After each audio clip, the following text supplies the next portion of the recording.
হৰে কৃষ্ণ। শুভ ৰামনৱমী তিথিৰ উপলক্ষে দিয়া আলোচনা লানিৰ দ্বিতীয় ভাগ আলোচনা আজি ৰাখিব বিচাৰিছোঁ। শ্ৰীৰামচন্দ্ৰ নামটো হ'ল ৰাম। ভগৱান বিষ্ণুৰ সপ্তম অৱতাৰত তেওঁৰ নাম হৈছিল ৰাম। এই ৰাম নামৰ বিশেষ মাহাত্য আছে। যি ৰাম নাম পৰম বৈষ্ণৱ সদাশিৱই অনবৰতে জপ কৰি থাকে। কোৱা হয় ৰামেতি ইতি ৰাম, অৰ্থাৎ ৰাম নামে আনন্দ প্ৰদান কৰিব পাৰে। শাস্ত্ৰত উল্লেখ আছে যে এটা ৰাম নাম 1000 বিষ্ণু নামৰ সমান, অৰ্থাৎ সহস্ৰ বিষ্ণু নামৰ যি যজ্ঞ কৰা হয় সেই যজ্ঞ এবাৰ মাত্ৰ ৰাম নাম কৰিলে কৰা হয়। পৰম বৈষ্ণৱ সদাশিৱই আগস্ত মুনিৰ ওচৰত গৈ ৰাম নাম শ্ৰৱণ কৰিছিল আৰু সতীদাহৰ পাছত সদাশিৱই নীলমাধৱ পৰ্বতত গৈ ৰাম নাম শুনিবৰ কাৰণে তাতে গৈ তেওঁ বহিছিলগৈ। ৰামৰ বিষয়ে যিখন গ্ৰন্থত সম্পূৰ্ণ বৰ্ণনা তেওঁৰ চৰিত্ৰ গুণানুকীৰ্তন কৰা হৈছে সেইখন হৈছে বাল্মীকিৰ দ্বাৰা বিৰচিত ৰামায়ণ। আৰু বাল্মীকিয়ে এই ৰামায়ণ ৰচনা কৰিছিল ব্ৰহ্মাৰ নিৰ্দেশত। তেনেকৈ আন এখন ৰাম পুথি হৈছে ৰামচৰিত মানস, যিখন গোস্বামী তুলসীদাসে ৰচনা কৰিছিল। আৰু গোস্বামী তুলসীদাসে শিৱৰ আদেশত এই পুথি ৰচনা কৰিছিল। তেনেকৈ বাংলা ৰামায়ণখন ৰচনা কৰিছিলে কৃত্তিবাস ওজাই, আৰু তেওঁ ৰজা কৃষ্ণচন্দ্ৰৰ আদেশত সেই ৰামায়ণ ৰচনা কৰিছিল। ৰামায়ণত উল্লেখ আছে যে দশৰথ মুনি অপুত্ৰক আছিল, সেইবাবে তেওঁ পুত্ৰ হোমযজ্ঞৰ আয়োজন কৰিলে আৰু বিশ্বসিংহ মুনিক মাতি আনি এই যজ্ঞৰ আৰম্ভ কৰা হ'ল, য'ত অথৰ্ব মন্ত্ৰ পাঠ কৰিছিল। আৰু এই মন্ত্ৰবিলাক পাঠ কৰাত সময়ত যজ্ঞৰ সময়ত ব্ৰহ্মাই দেখিছিল যে ৰাৱণৰ বধৰ বাবে এজন অত্যন্ত পৰাক্ৰমী, অত্যন্ত মৰ্যাদাসম্পন্ন, অত্যন্ত বীৰ্যৱান, অত্যন্ত শক্তিসম্পন্ন পুৰুষৰ প্ৰয়োজন আছে।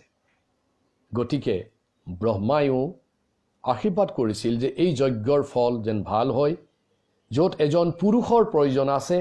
কাৰণ ৰাৱণৰ অত্যাচাৰত কোনো সাধু লোক থাকিব নোৱাৰা হৈছিল, আৰু ৰাৱণ বিশেষ বৰপ্ৰাপ্ত আছিল যে তেওঁ মানুহৰ হাতত নমৰে।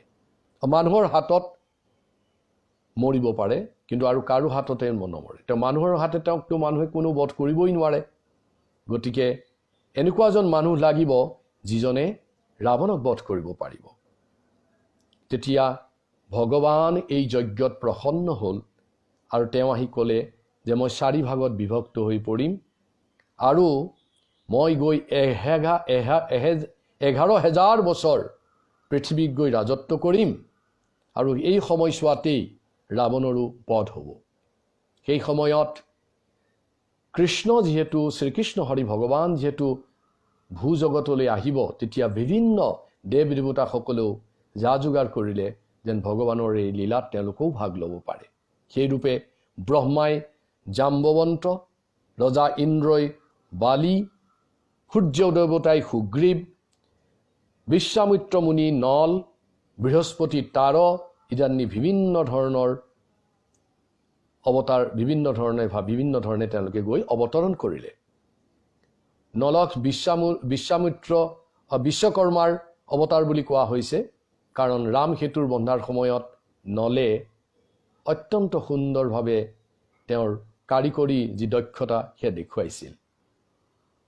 এইদৰে যজ্ঞ শেষ হোৱাৰ পৰা যজ্ঞৰ পৰা এটা পায়সৰ পাত্ৰ ওলাল, আৰু এই পায়সৰ পাত্ৰটো লৈ দশৰথে তেওঁৰ ভাৰ্যাসকলক বিতৰণ কৰিলে।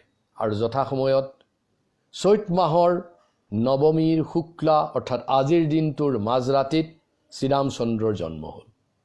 তাৰ ঠিক অলপ পাছতেই কৈকৈৰ গৰ্ভত পৰা ভৰতৰ জন্ম হ'ল আৰু দুদিন পাছত সুমিত্ৰাৰ পৰা লক্ষ্মণ আৰু শত্ৰুঘ্নৰ জন্ম হ'ল। শ্ৰীৰামচন্দ্ৰই শিশুতে যিবিলাক লীলা কৰিছিল এইবোৰ অত্যন্ত লক্ষণীয় আছিল। তাৰে এটা সৰু লীলা ক'ব বিচাৰিছোঁ।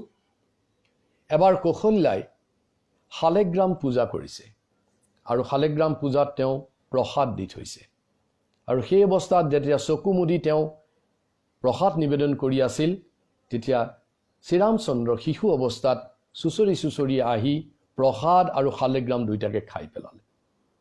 যেতিয়া কৌশল্যাই চকু মেলি দেখে যে তাত শালেগ্ৰামো নাই প্ৰসাদো নাই, তেওঁ গৈ বশিষ্ঠ মুনিক কথাখিনি জনালেগৈ। বশিষ্ঠ মুনি আহি দেখে যে শালেগ্ৰাম শ্ৰীৰামচন্দ্ৰৰ মুখত। তেতিয়া সেই শালেগ্ৰাম শ্ৰীৰামচন্দ্ৰৰ মুখৰ পৰা উলিয়াই পঞ্চগব্বৰ এটা শুদ্ধন কৰি আকৌ কৌশল্যাক শালেগ্ৰাম পূজা কৰিবলৈ কোৱা হ'ল আৰু ক'লে যে এই শ্ৰীৰামচন্দ্ৰ আচলতে বিষ্ণু, গতিকে তোমাৰ প্ৰসাদ তেওঁ গ্ৰহণ কৰিছে। এবাৰ সদাশিৱ আৰু ব্ৰহ্মাই অযোধ্যালৈ নামি আহিছিল ৰামলীলা চাবলৈ, অৰ্থাৎ ৰামক চাবৰ কাৰণে, শ্ৰীকৃষ্ণ ভগৱানক চাবৰ কাৰণে। শিৱ এটা বান্দৰ আৰু বান্দৰটোৰ মালিক অৰ্থাৎ বান্দৰ নচোৱাজন হৈ আহিছিল ব্ৰহ্মা।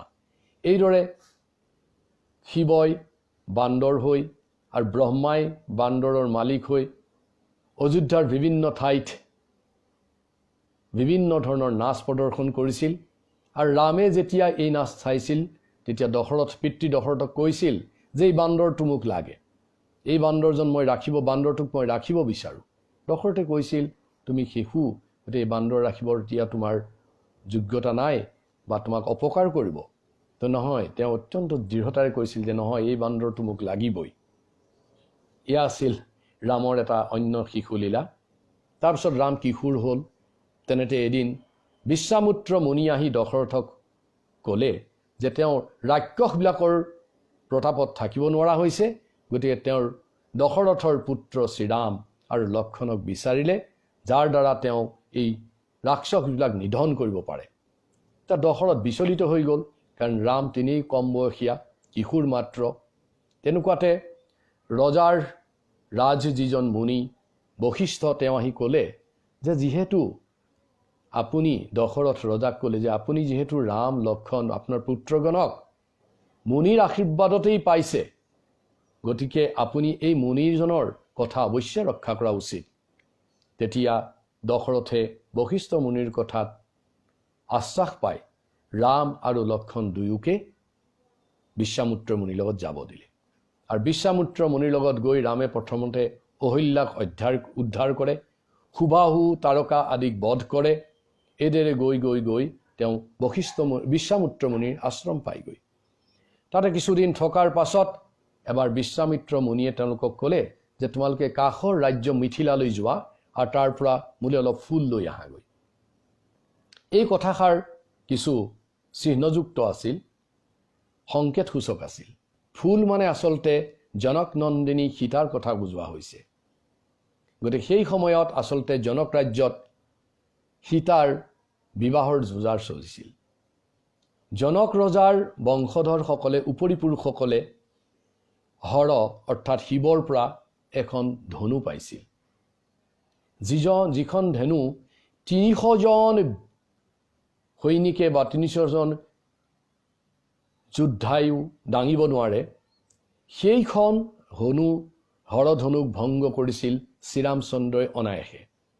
আৰু এই হৰধনু ভংগৰ কাহিনী সকলোৱে জানে।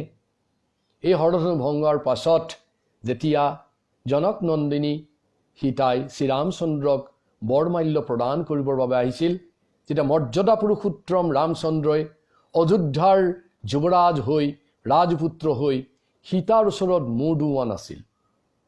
তেতিয়া লক্ষ্মণে দেখিছিল কথা বৰ বিপৰীত হৈছে, কাৰণ যদি ৰামে সীতাৰ মাল্য গ্ৰহণ নকৰে তেতিয়াহ'লে সীতাই মনত বৰ দুখ পাব। তেতিয়া লক্ষ্মণে ৰামক বিভিন্ন ধৰণৰ কাহিনী ক'ব ধৰিলে আৰু ক'লে যে আপুনি যেতিয়া ৰজা হ'ব তেতিয়া আপোনাৰ ওচৰত সকলোৱে মূৰ দোৱাব আৰু ময়ো আপোনাৰ ওচৰত প্ৰণাম জনাম, গতিকে আপুনি মোৰ প্ৰণাম গ্ৰহণ কৰিব। সেইবুলি তেওঁ লক্ষণে শ্ৰীৰামচন্দ্ৰক প্ৰণাম জনালে। এই প্ৰতি প্ৰণামত যেতিয়াই ৰামচন্দ্ৰই লক্ষণৰ প্ৰতি মূৰ দুৱালে, সেই সুযোগতে সীতাই ৰামক বৰমাল্য প্ৰদান কৰিলে। আৰু এইদৰে ৰামচন্দ্ৰই জনক নন্দিনী সীতাৰ বৰ হিচাপে, দৰা হিচাপে, পতি হিচাপে তেওঁৰ দায়িত্ব গ্ৰহণ কৰিলে। ইতিমধ্যে এই খবৰ গৈ পেলাই অযোধ্যাৰ দশৰথৰ কাণ পৰিলগৈ। আৰু জনক ৰজাই শতানন্দ মুনি, যি গৌতম মুনিৰ পুত্ৰ আছিল, তেওঁক দায়িত্ব দিলে যে ভাল দিন বাৰ চাই বিবাহৰ আয়োজন কৰা হওক। শতানন্দ মুনি ইতিমধ্যেই ৰামচন্দ্ৰৰ ওচৰত যথেষ্ট কৃতজ্ঞ আছিল, কাৰণ তেওঁৰ মাতৃ গৌতম মুনিৰ পুত্ৰ অহল্যাক শ্ৰীৰামচন্দ্ৰই উদ্ধাৰ কৰিছিল। গতিকে আঘোণ মাহৰ শুক্লপক্ষৰ পঞ্চমী তিথিত বিবাহ থিৰ কৰা হ'ল। এই খবৰ গৈ ইতিমধ্যে দশৰথক দিয়া হ'ল।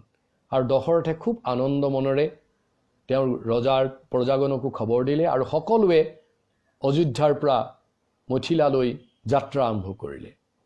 সাধাৰণতে এই আছিল বৰযাত্ৰা, কিন্তু বৰযাত্ৰাত বৰজন নাছিল, কাৰণ তেওঁ বনবাসত আছিল।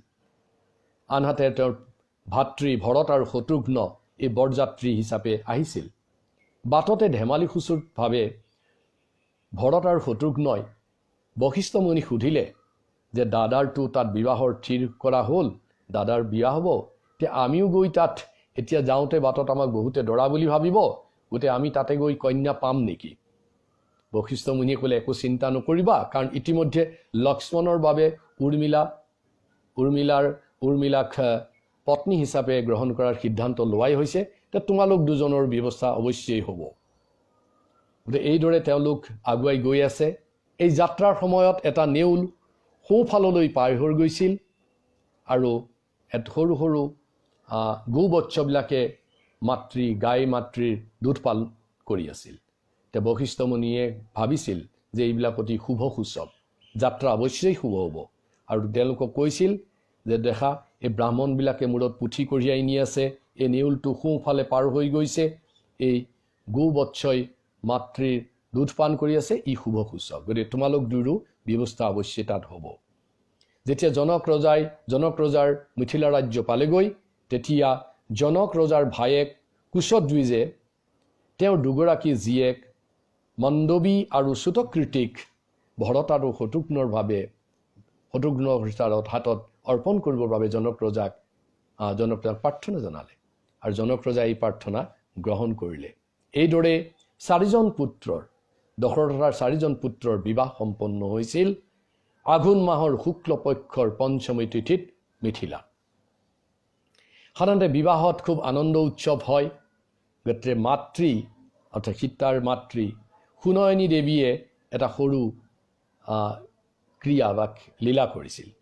তেওঁ কৰিছিল যে সীতাৰ পাদুকাযোৰ খুব সুন্দৰভাৱে আৱৰণ কৰি তাৰ ওপৰত ফুল দিলে, দি পেলাই ৰামচন্দ্ৰৰ ওচৰত ক'লে যে ইয়াতে তুমি মূৰ দুওৱা। ৰামে অন্তৰ্যামী, গতিকে তেওঁ সীতাৰ পাদুকত মূৰ দুওৱা নাছিল, লক্ষণেও মূৰ দুওৱা নাছিল, কিন্তু ভৰতে একেবাৰতে মূৰ দুৱালে। তেতিয়া ভৰতক মূৰ দুৱাৰ পাছত সুনয়নী দেৱীয়ে আৱৰণ খুলি দেখুৱালে, তুমি সীতাৰ ওচৰত শৰণাপন্ন হ'লা। এতিয়া ভৰতে কৈছিলে যে এইটোতো মই অৱশ্যে আনন্দ পাইছোঁ, কাৰণ মোৰ দাদা হ'ল মোৰ পিতৃতুল্য, মোৰ দাদাৰ ভাৰ্যা মোৰ মাতৃতুল্য, গতিকে মাতৃৰ ওচৰত মই শিৰ দোৱাত মোৰ তাত কোনো অসুবিধা নাই। এইদৰে শ্ৰীৰামচন্দ্ৰই আৰু তেওঁৰ 4জন ভাতৃৰ সহিতে মানৱ জাতিক ত্ৰেতা যুগত শ্ৰীহৰি ভগৱানে কেনেকৈ মৰ্যাদা পালন কৰিব লাগে তাক নিজে আচৰণ কৰি দেখুৱাই গ'ল। গতিকে মৰ্যাদা পুৰুষোত্তম শ্ৰীৰামচন্দ্ৰক আমি আমাৰ মৰ্যাদাৰ প্ৰতীক হিচাপে অৱশ্যে গ্ৰহণ কৰিব লাগে। হৰে কৃষ্ণ।